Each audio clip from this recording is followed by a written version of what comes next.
All right, so we previously talked about torque and the cross product definition. If we crossed a position vector r into some force, then it gave us a new vector perpendicular to both of those, and we called that the torque. That helps describe angular motion when we have a force acting at a distance. Let's look at angular momentum now. So very similarly to linear momentum, that we're going to use that to drive it actually. We have, if you remember, something's linear momentum is equal to its mass times its vector velocity. Well, we're going to get the angular momentum, L, as r crossed into its momentum. So I'll draw that out in just a moment. We can also write this as m times r crossed into v. Let's take a look at what a graph of this would represent. Let's say we have some particle out here and it's got some momentum, linear momentum. We can locate this particle that has momentum with some position vector r. And notice I drew these so that they're not perpendicular, so that this is actually acting at some angle phi. What we do is we would take the cross product of these two, and that gives us a new vector orthogonal to both of the other vectors. And that represents the angular momentum about some point of rotation, we'll call O.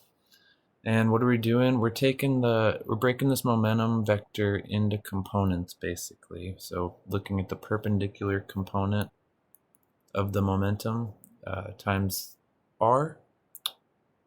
So we can say the linear momentum scalar would be the mass times velocity perpendicular times r, or we could say it's equal to r perpendicular times mv. In that case, we would extend this back till we found the perpendicular component of r. That would be our r perpendicular. So what this gives us is a measure of how much momentum something has as it's sweeping through some angle about some origin or axis of rotation. And it gives us another tool in our toolbox. So real quick before I get there, if we want to do this in scalar form, you need that angle phi right here. And we can say that it is the angular momentum is rmv times the sine of phi. So that definition and this definition. If we have something, let's say we want to know what the momentum of some particle on a circular path is, and we have the mass times the velocity, and maybe it's attached to a string or something. We know that the velocity is tangent to the path right here.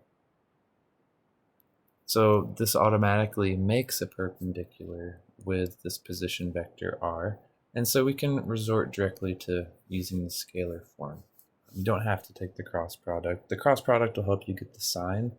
In this case, we're going clockwise. That would be a minus angular momentum, or negative angular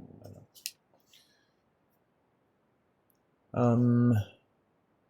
It should be noted, if we doubled this distance, r, the angular momentum will go up by 2, right? If I make r go up by 2, the angular momentum goes up.